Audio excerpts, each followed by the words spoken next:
Dan stigma yang diberikan bahwa hati-hati dengan dokter dengan anak PKI itu mungkin maksudnya Orde Baru waktu itu supaya saya hancur, supaya mungkin anak-anak saya tidak makan karena pasien tidak ada yang datang dan macam-macam, supaya saya stres atau mungkin mati. Jadi kesimpulan saya, kalau gitu PKI itu berpihak pada rakyat tertindas gitu ya. Itu jadi satu kebanggaan juga buat saya. Jangan sampai sejarah kelam kekejaman PKI itu terulang lagi, itu yang pertama. Yang kedua, pegang teguh Pancasila yang bertentangan dengan Pancasila. Apalagi memberi ruang pada PKI. Tidak. Coba saya saja, di bawah banyak yang diisukan, itu Pak Jokowi itu PKI. Banyak yang seperti itu coba.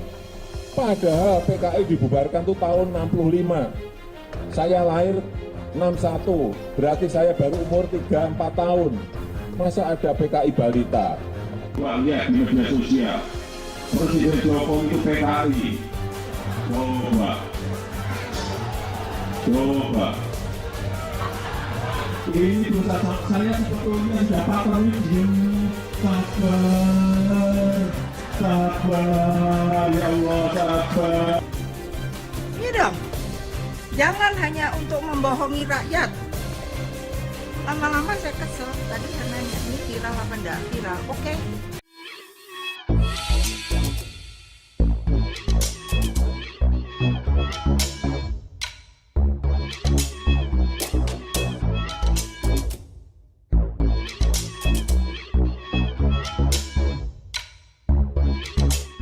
Tonton video ini sampai selesai agar Anda tidak gagal paham.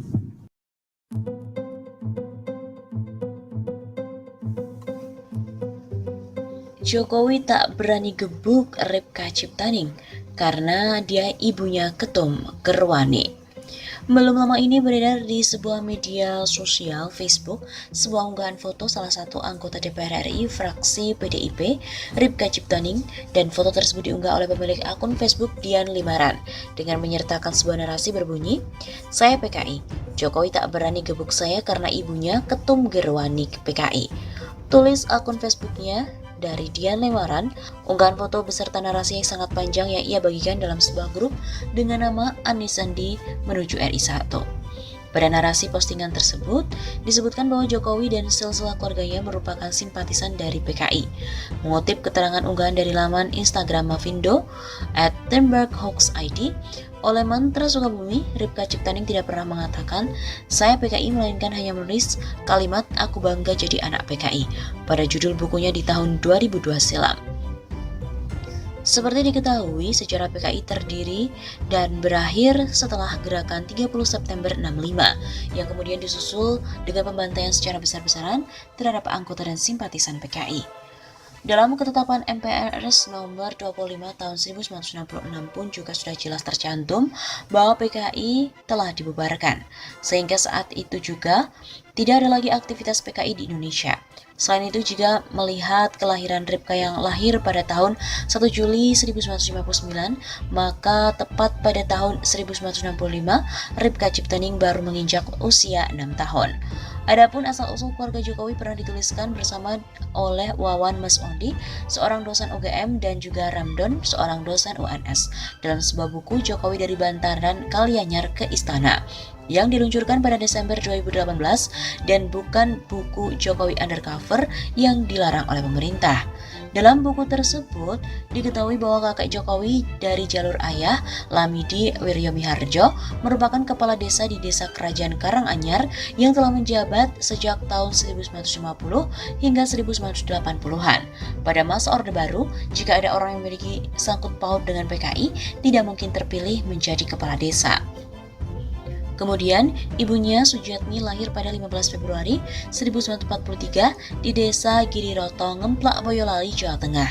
Sujiatmi menikah dengan Wijatno Notomiharjo pada tahun 1959. Pasangan ini pun lalu pindah dari Boyolali ke Serambatan, Solo, bagian utara. Pada 21 Juni 1961, lahir anak pertama mereka, Joko Widodo. Dengan demikian, klaim Ripka Ciptani yang mengatakan saya PKI, Jokowi tak berani gebuk saya karena ibunya Ketum Gerwani PKI adalah sebuah misleading content.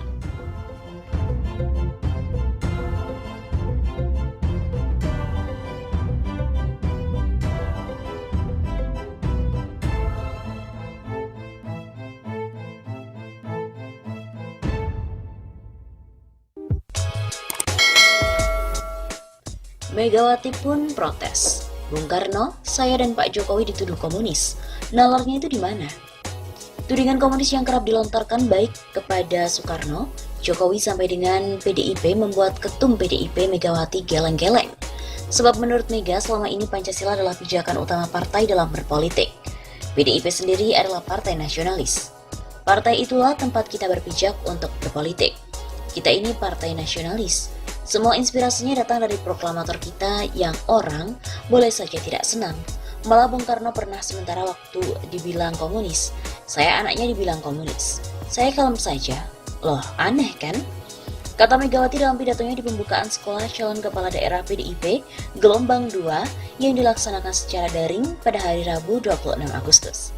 Ia kemudian menceritakan perjalanan politiknya sebelum akhirnya ia menjadi Presiden Republik Indonesia yang dilantik pada 23 Juli 2001. Diceritakan Mega, dirinya pernah menjadi anggota DPR RI selama 3 periode.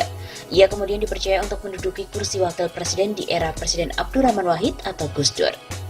Bila benar dia seorang PKI, maka akan mustahil beragam jabatan publik dan jabatan politik tersebut bisa diduduki oleh anak kedua Bung Karno.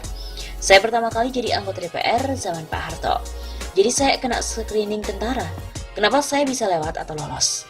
Jadi entengnya yang screening saya itu dong yang PKI kalau saya PKI, karena dia yang meloloskan, bukan saya minta. Kedua, kok saya bisa jadi wapres? Setelah jadi wapres kok saya bisa jadi presiden? Begitu urai Megawati. Tapi orang yang gak senang selalu bilang saya ini PKI. Pak Jokowi dibilang PKI. Nalarnya itu kemana? Begitu tambahnya. Megawati juga mengatakan bahwa sebagai presiden kelima, sama seperti Jokowi dirinya memiliki bintang tanda pangkat khusus. Jadi ngomong itu hati-hati, mulut itu pikiran Anda. Bayangkan Pak Jokowi dipaksa harus mundur. Loh saya sampai mikir, siapa yang milih dia terus ada orang bilang suruh mundur. Padahal mekanismenya sangat jelas, presiden itu dipilih oleh rakyat. Itu gambaran pelajaran politik. Begitu pungkas Megawati.